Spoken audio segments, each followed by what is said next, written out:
This is the Rugby Odds, where an unlikely pundit panel of a wordsmith, a WWE legend, a rugby star, and a supermodel scour the globe, seeking best bets and bad behavior.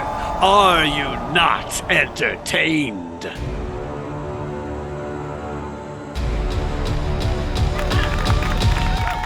Thank you.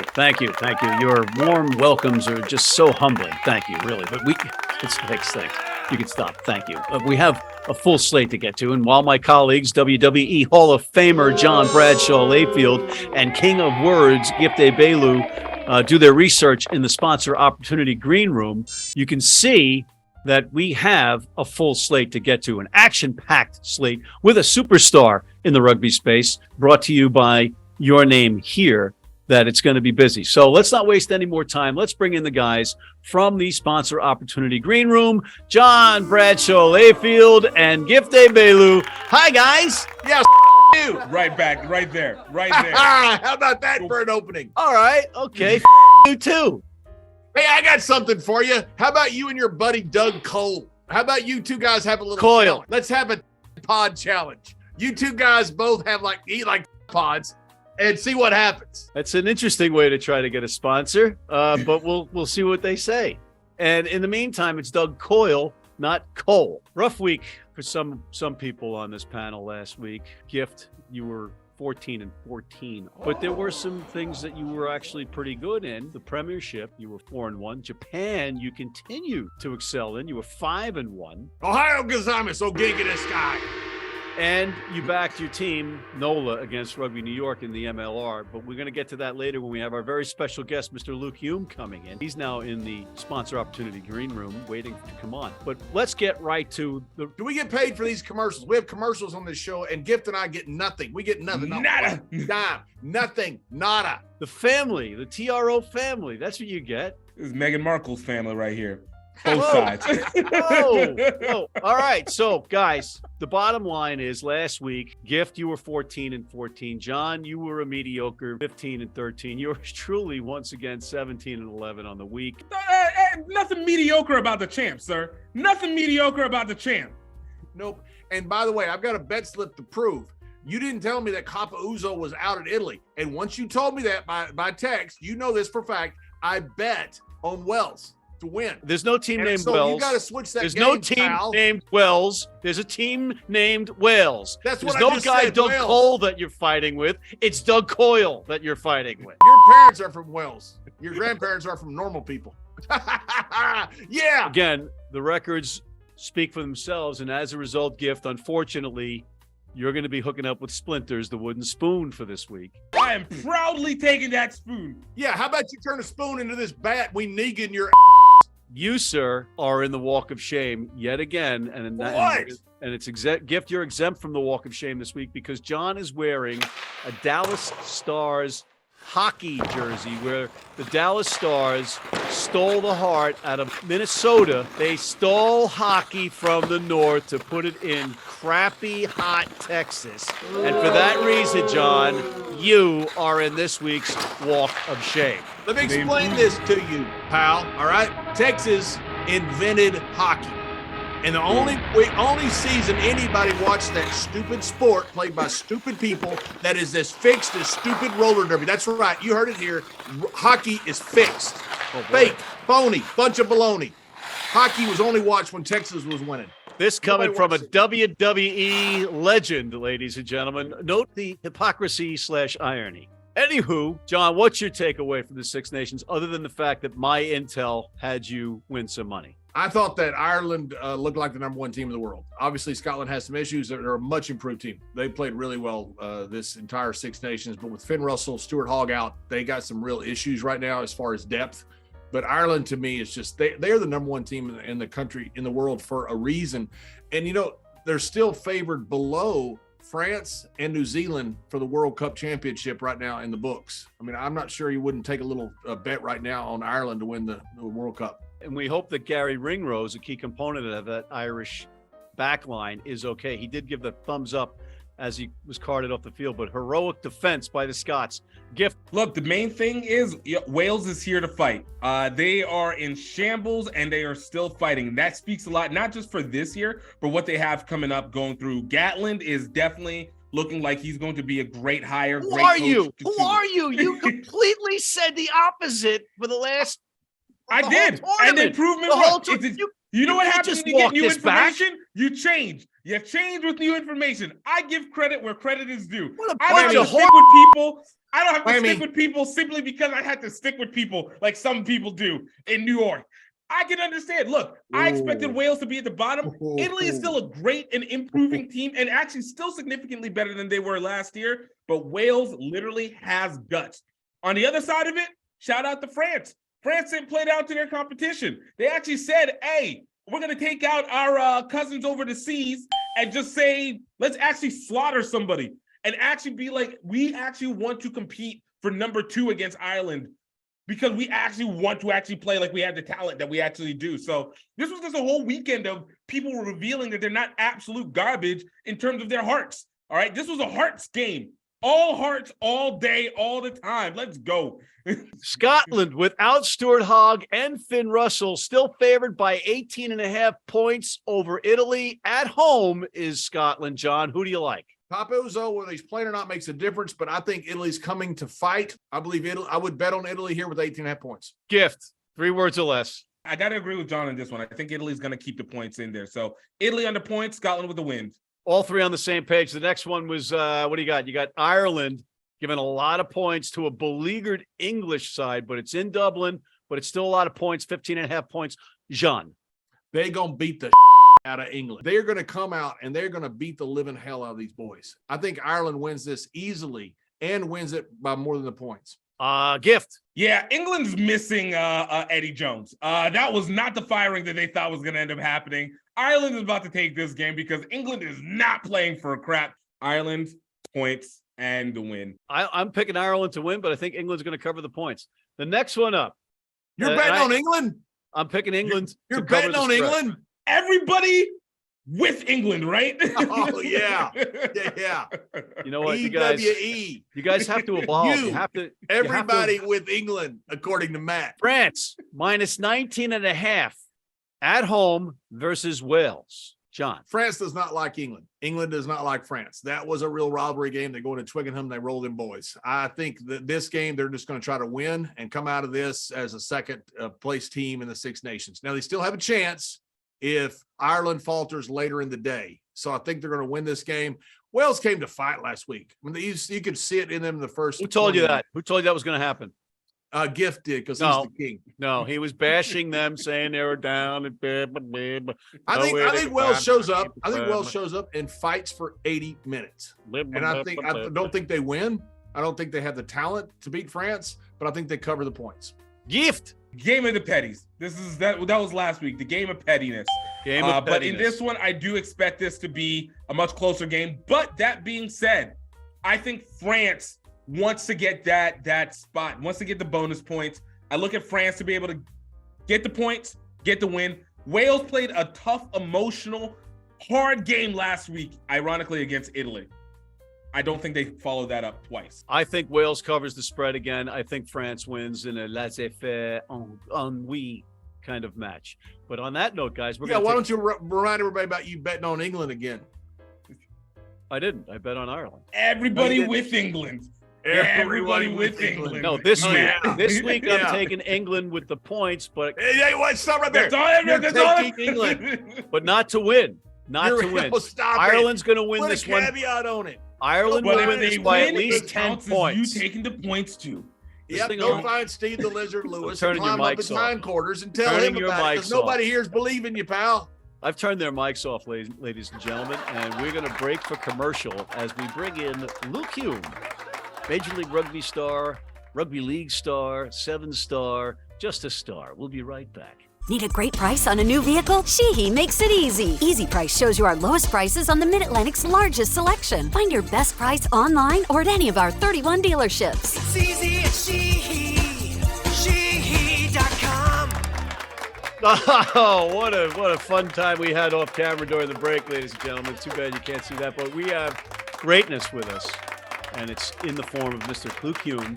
Not only was he a star for USA Rugby's sevens team, he was also a star for USA Rugby's 15s team. He's also played in Major League Rugby with Rugby New York, which he's now making a comeback, kind of a quiet, under-the-radar comeback with Rugby New York, because he's now recently become a multimillionaire, and he has played Rugby League. So he has played at every code.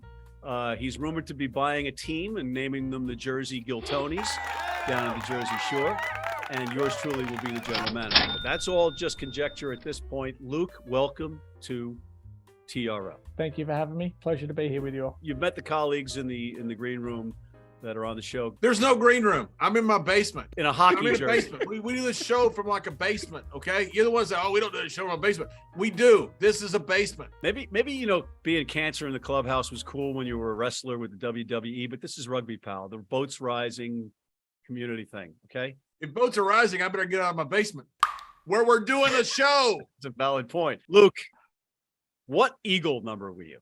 428. There's no separate number for a sevens Eagle and a 15s Eagle. No, nothing. You don't get anything for sevens. I don't know. Is it seven? Just whenever you're an Eagle, that's the number you fall in line, or so what? Being a sevens player doesn't count, Luke? No, I'm not saying it doesn't count. I've done both, so I'm covered.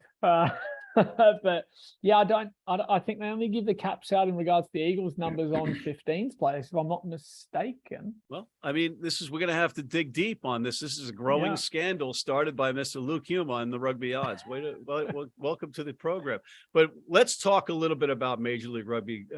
And just briefly, Luke, what's your take on the season and the league in 6 years? Yeah, obviously I was involved in the league in the first year for New York. Obviously JBL was actually a part of that at the very beginning. So I remember him specifically there a few times. Until he it out.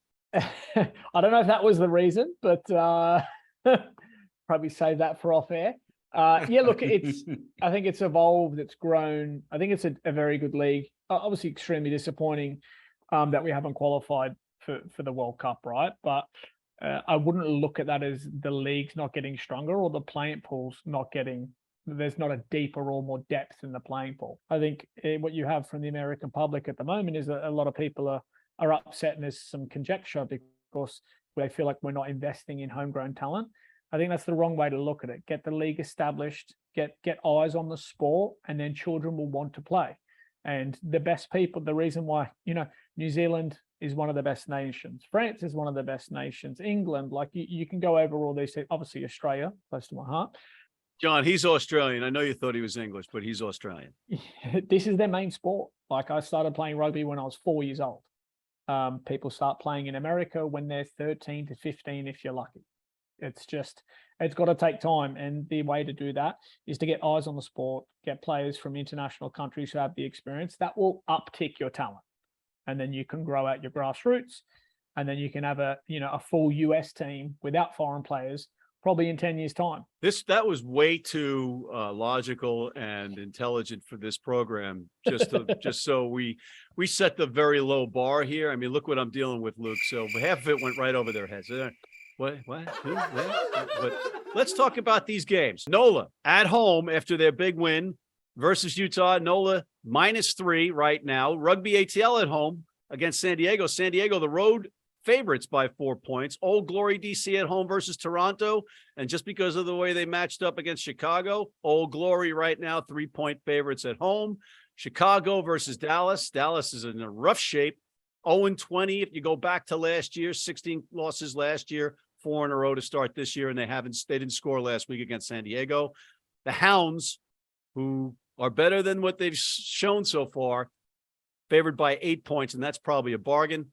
And New York hosting New England, and New England, the road favorites after New York's debacle in NOLA. So why don't we let Gift start off? Because wait a minute, before we do, I want to ask Luke a question. Luke, is NOLA that good and all of a sudden turned it around, or did New York miss the bus? Combination of both. Look, the MLR is super tight competition, but the problem that you have is you can have an off week and it doesn't line up with maybe the expectations of the public or your supporters. NOLA's not a bad team. Like you look at JP du Plessis, he was the best player in the comp for the first 2 years. New York doesn't worry me one bit. They done it again last year. They had a few slip-ups here and there. I think if they went through the season untouched without any, real tests of character, I think they'd be in big trouble come the finals time. I don't think anyone's going to question, are they going to be there around the finals time, right? It's more so, I just think, look, super hot weather, super muggy. I think Nola played well.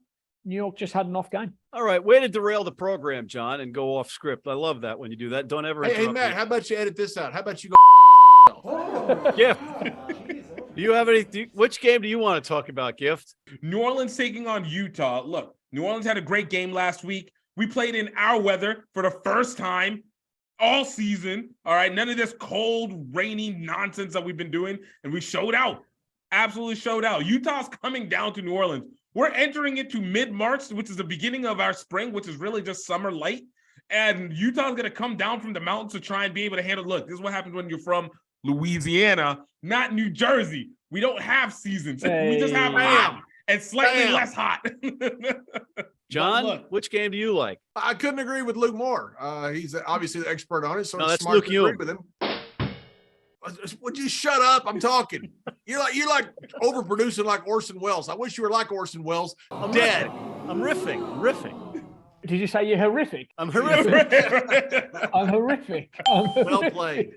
Well played. Welcome to the program, Lucas Hugh. New York's now got a bit of an edge. They went down to Nala and they thought they could just go on the field. They're this great team, and they are a great team. They found out that there's pros on the other side of the ball too. I think this week, without Josh Larson, New England has trouble coming down to New York, and New York has got to have a bit of an edge there at home. And I think New York wins this game quite easily, I think. The game that I like is the Chicago Hounds, actually. Got my good mate Jimmy English up there running the show as a general manager. Look, I'll be honest with you, I'm super surprised. That lineup should be 3-0. So again, similar to the New York game, I don't think it's panic stations for Chicago whatsoever. Like some of their team, like obviously I'm very, very close with a few of their backs, played with Bryce on the US team, had the pleasure of playing with Mark O'Keefe. He's an absolute lunatic. And then you got Chris Martin at the back, and I know Chris very well. I've played against Chris for a very long time. You've got really, really good backs. You've got Meeks there as well. You've got Dominguez there as well, Cardi as well. And then they've got some great forwards. It's going to take time to click. You know what? They all haven't been on the pitch yet at the same time. These guys are completely fresh, completely new structure, completely new general management system. From the top down would be completely different. I think they'll win this weekend. Unfortunately for Dallas, I think it'll be a lot more of the same for them, unfortunately. Got a few good friends on that team as well. But yeah, they just don't have the depth. I see them being in a rut for most of the year, unfortunately. I'm going to take in what I think is one of the more interesting matchups in this early part of the season, Atlanta hosting San Diego. Let's find out what San Diego is all about on the road. Not an easy place to play in Atlanta. Again, you talk about a team that's really good on paper. San Diego is really good on paper. And I think San Diego should win this one by 4 points or more. But Atlanta, this is a big litmus test for Atlanta. Let's go across the pond, way across the pond, go down to Super Rugby Pacifica, Luke, because you're Australian. You know a thing or two about Super Rugby. A little bit here and there. Look, I'm a Drua fan through and through. Man. I'm from New South Wales, so I'm Waratahs, but I grew up playing rugby league my entire career. When it comes to Super Rugby, I'm all about the flair. And the Fiji and Drua are sensational to watch. That's how everyone should play rugby, in my opinion. Amen. High risk, high reward. That's how I like to live my life. So I'm all for that. So let's go back to the Crusaders losing to the Drua, the Fijian Drua in Fiji, Luke. Was I crazy to pick the Crusaders by 40 points? I think the result would tell you were. But the history, you'd think the Crusaders would run them out of the park. Playing against a good Fijian team, whatever walk of life, you never know what you're going to get. Because if those passes stick and those shoulders stick, you're in for a very long afternoon. Here's the real question. How many of those Fijians that are playing for Fijian Drua used to probably play for the Crusaders, and now they don't have that power? The best History joke doesn't ever. mean much when you have. Did you see Eddie Jones' joke? He's like, "Oh, how are you guys doing so well?" It's like, "Oh yeah, you've got the 3 best nurseries in the world: Tonga, Samoa, and Fiji." For New Zealand, it's true though, right? So they all commingle and play with each other. Now there's a local Fijian team. You get to go back home. You get to get paid. You get to play the sport that you love and be around family and friends. Sensational. It's the best rugby to watch. All right, Luke, you said you were a Waratahs guy growing up. I took the Waratahs last week. Tars will bounce back. Every Australian team will win this weekend unless they're playing each other, and then someone will definitely win. So it's perfect. You got a battle of the perennial powerhouses between the Blues and the Crusaders. Did the Crusaders bounce back? Because no, they don't. No, Blues win. So you're a Waratahs guy. Do you root against the Brumbies? I'd rather the Brumbies do well than the Reds. New South Wales and Queensland is a no-go. Here are our picks for that setup, and we're going to take a quick break. If you're in New York City and want to watch some great rugby, have some great food, and some great times, go to the world's best rugby pub, the Pig and Whistle on West 36th Street.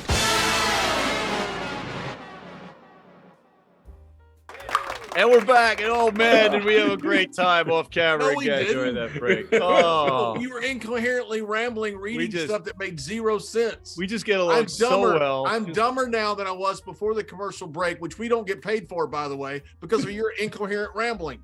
Look, let's talk about Super Rugby Americas. It's the Americas, and it's got one American team, the American Raptors. What's your take on the whole thing and the Raptors? I think it's great for American rugby. Honestly, I think what they want to do. Obviously, results need to come, and they're few and far between at the moment. But new organization, new team, got to be a little bit patient. Any games that you guys like? Look, right now in Brazil, it's starting to get into wintertime. We're starting to entering into the area where it's all nice and cooler. So the players are now more apt. We're post-Carnival, which is why nobody really plays that hard, because the year doesn't start until after Carnival is done. So look at the Cobras to now start to begin to rise up on this Argentina rivalry and look for them to be able to keep it close. John. Any country that has Gisele Bundchen in it, I'd take that country along with King Egbelu. So I'm going with Brazil.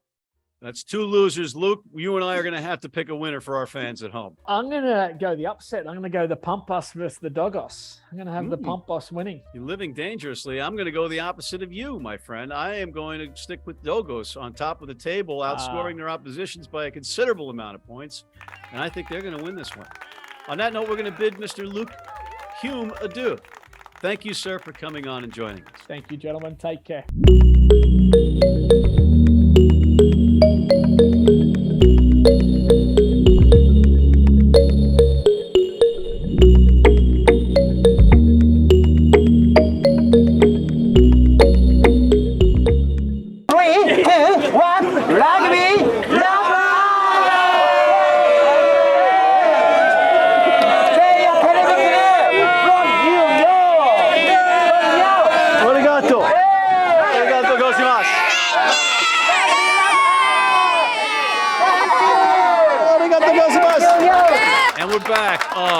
So much fun with you guys. So much fun. But we're going to Japan now for Japan Rugby League One action.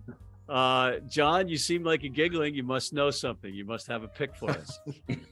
The incompetence that has to be edited out of this show is absolutely astounding. The amount of it. It's unbelievable. You got something for us? Sun Goliath against the worst rugby team in the history of rugby. Since Texas invented rugby, I'm talking about the Liners. Sun Goliath is gonna whoop them boys. All right. Okay. Gift. I always say, look, a spear always will take out an eagle if an eagle doesn't rake your eyes. And what I'm saying I have never heard you say that before. Well, see, He that's says it all the time. It's the same reason why you think I'm from New Jersey. You just don't listen. See, that's what I'm saying. What? Champ knows. The champ knows. Bam. Spears are going to lose to Eagles. All right. All right. We're seeing some eyes getting raked. All right. Spears. Okay. Spears win. Okay, that's a sword. I'm going to go, although I want to pick the Brave Lupus after their very brave victory over the Green Rockets, they were down a man for 71 minutes and pulled off the win. Kudos to them. But I'm going to stick with the Wild Knights. Oh, wait a minute. I do something. I recap last week's game to predict this week's game. You go, oh, we're talking about this week. We're talking about this week. Turning his mic off again. Turning his mic off again. Mics are off. I am taking the Wild Knights to continue their wild ride and win by a lot of points in a wild one. On that note, we have to make our celebrity guest buzzing back in as we're about to make our TRO pick of the week. Luke, what was the emergency buzzer for?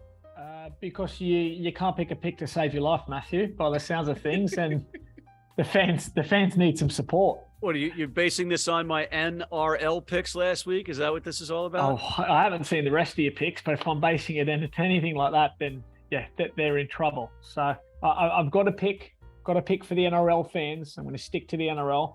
I initially was going to go the Dolphins to get them 3-0, but I'm switching up. I'm going to go the Cowboys to beat the Warriors. Wow. And this, of course, is the celebrity not at the Oscars bonus pick from Luke Hume.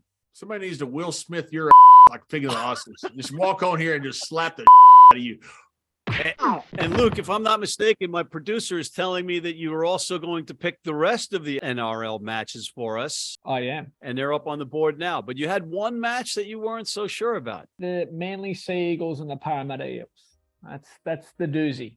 New coach, team who lost the grand final last year. One's 2-0 and one's 0-2. It's all about the Talons when, the Eagle is going against an Eel. Like the underdogs, so we're going to go the Parramatta Eels, who are 0-2. I'm going to take the Sea Eagles just to be contrary. Guys, we have to do our picks of the week now that they'll pair in comparison to his. But, John, what do you got? Old Glory this week. I think Old Glory home field, they're going to win this game. They have to win this game. That's why I'm betting on. Gift, what do you got? Look at the Fijians, unfortunately, Luke, to be able to take over and beat the Reds this week in Super Rugby because they are pure gold. I got Wales and France over 50. You got anything to plug? Gift? Of course, HBCU Rugby Classic, March 31st through April 2nd. Gonna be probably some of the greatest entertaining rugby performances that you're gonna be able to see this upcoming month. And we're changing the game, all right, all the way through. And if you want to support it, get your tickets, hbcurugbyclassic.com. Your VIP sections are open. Your general seatings are open. And of course, come because you want to actually have some fun and praise. Let's go. All right, John Bradshaw, Layfield, do you have a plug? You better believe I do. Memphis Inner City Rugby. They have 6 different All-Americans over the past few years, several state championships. They're playing incredible rugby. Most importantly, 100% of the kids and some of the worst child poverty in the country are graduating from high school. They will be at Gifts, HBCU Rugby Classic. Please come out and support it. It's growing the game. Most importantly, it's helping the youth of America. Well, while they're helping the youth of America, I'm going to go in an opposite direction and plug the Rugby Odds and MLR Weekly and College Rugby Wrap-Up being on the Cox Media Network throughout the country in different regions. Check your View channel listings to see more. On that note, guys, I want to thank our special guest, Mr. Luke Hume, Mr. John Bradshaw Layfield, the WWE Hall of Famer, and Mr. Gift Egbelu, the King, a.k.a. the inventor of words. And thank you for tuning in. Please check out our other programs, including MLR Weekly, the College Rugby Wrap-Up. Hit that subscribe button on YouTube, and please sign up for our weekly newsletter and join our American Red Cross Blood Donor Team.